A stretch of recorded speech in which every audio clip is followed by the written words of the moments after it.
We are into this field of core field of industries, I would say, and we are just next to Tata Consulting Engineers in India. So steel, as I thought, I have been practicing since now this is about fourth or fifth decade. So it all started using the steel itself. So I'm going to take you to this black and white film, those days. And this is the project that I did, and Kalyani, who was the owner of Bharat Forge, she was very concerned about being this building very, very conventionally built. So I just took out my college drawing sheets, and then you have a monitor truss, and those spans being taken up, and then you have a skin of brickwork and the plaster and things like that. And this is how it looked, a typical industrial structure those days. This is what you see, the amount of steel that goes inside. Huge amount of steel that goes inside, and of course taking a lot of time. This building you see, actually we have got one of the Asia's biggest hammer shop, the hammer being somewhere around 2,700 metric ton impact loading. So I had about 19 meter down for the foundation, which were digitally controlled and things like that.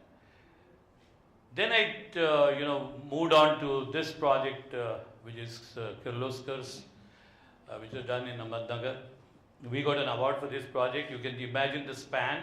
It's about 90 meters columnless structure, 90 by 90, no columns in between. The kind of column row that you see was only slender columns that I took for services. So that was the thing. And then we had this beautiful training center and the dining hall where we use that space frame. And the guy who was here showing the space frame would be happy with that kind of a very delicate space frame structure used there. We moved on then to the recent Finland company called Kone Cranes. I think you are all familiar with Kone elevators, but Kone Cranes is 10 times the business they have as far as the Kone world is concerned. Now this is the complex that I did there in around 25 acres, which is probably the biggest plant they have across the world. And I think I have experimented everything for the office. The entire building is kind of composite building in steel. You can see the space frame coming up. I don't have a photograph of the atrium space where we have the space frame again.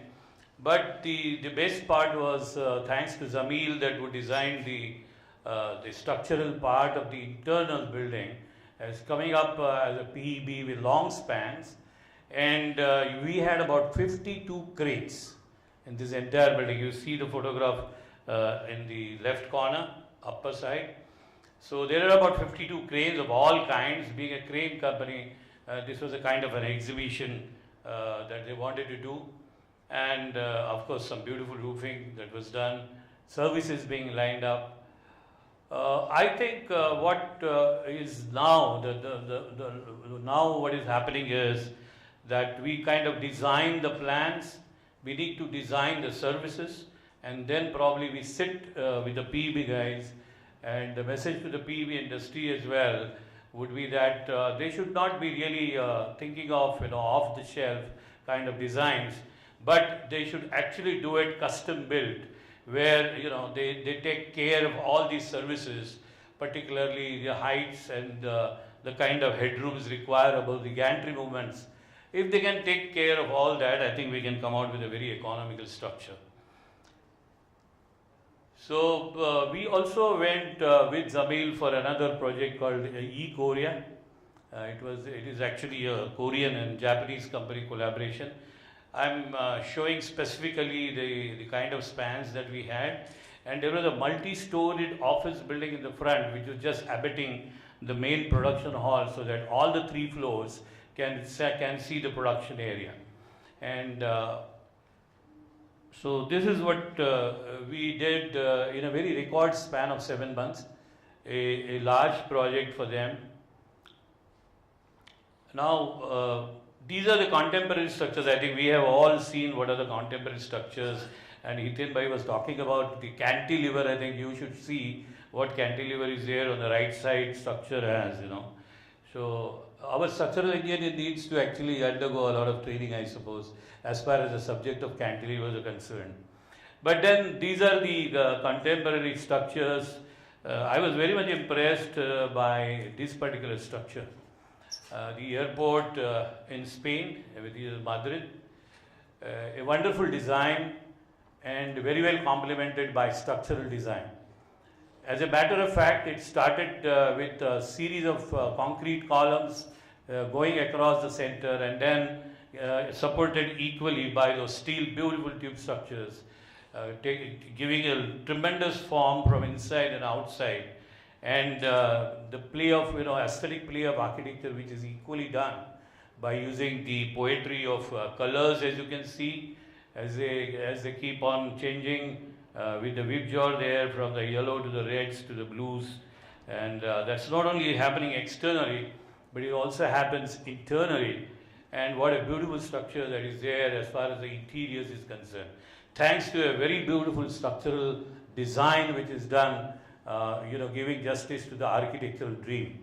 If you see the photograph which is on the bottom, onto the left, you will find that you will see those concrete columns which are in situ columns specifically designed to take up the base plates of the roof structure.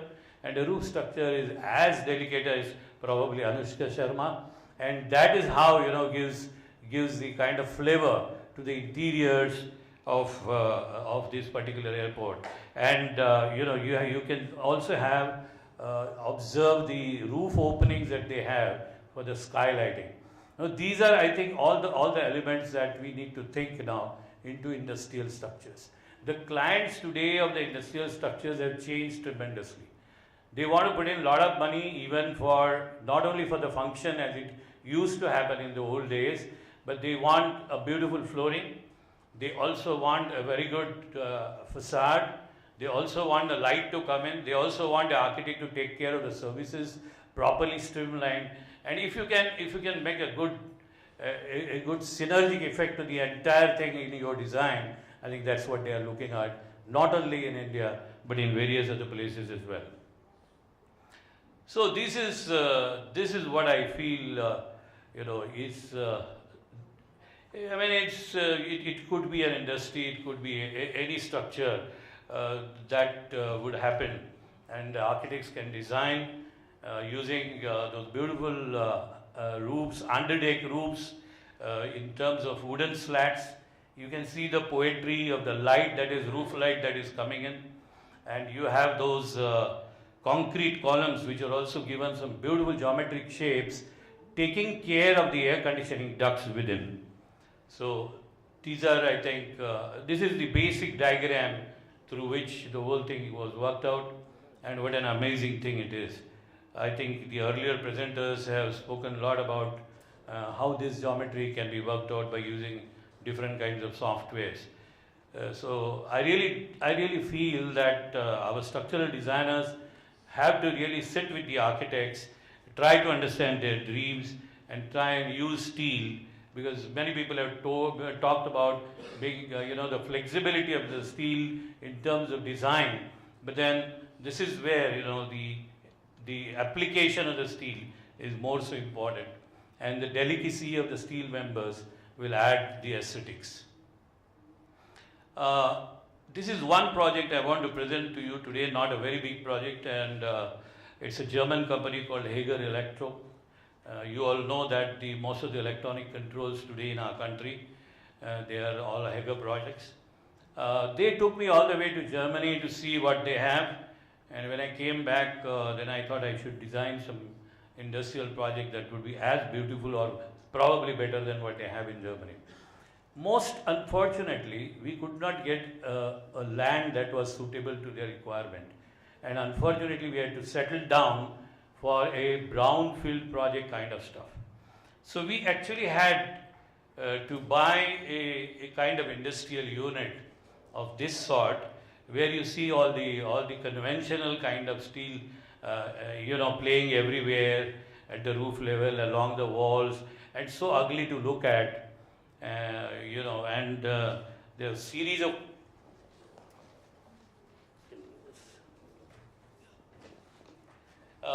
of columns coming in between, and when I just wanted to superimpose them onto the machinery layout that we had, they almost wanted everything columnless, and so it was a big challenge in front of me. How do I deal with it? I had long meetings with my structural engineers, and I told them many of these things should go out. This is what the external look which was there when we started the project. Some beautiful landscape, that was the only plus point. Otherwise, you can see some cladding sheets and the kind of windows, the structure, the concrete columns and everything. Now, so we wanted to remove certain columns. They were absolutely the message from the machinery layout. But after removing them, the remaining columns needed to be re-strengthened. So we had to strengthen them up by keeping, of course, the roof intact or probably lifting the roof up. So an exercise was done where the roof was lifted up, the columns were strengthened, certain columns were removed and deleted, and certain columns were added, and the roof was placed again, but of course with a new design. So there were jack beams to take care of those columns which are moved out, and then you have a long span to take care of that. And then we thought of using puff panels, but specialized puff panels, which will hardly have, it will be a plain surface when you look at, so that there are certain kind of tongue and groove detailing that would go in. And the same material I thought we can use for the entire thing, for the false ceiling, which was walkable. You had the entire services above the false ceiling. You also have the roofing sheet, which was also the same kind of material, and the same thing was used to sort of, envelop the whole building. So that would be there. And as you all know, Germans only know three colors: grey and blue and white.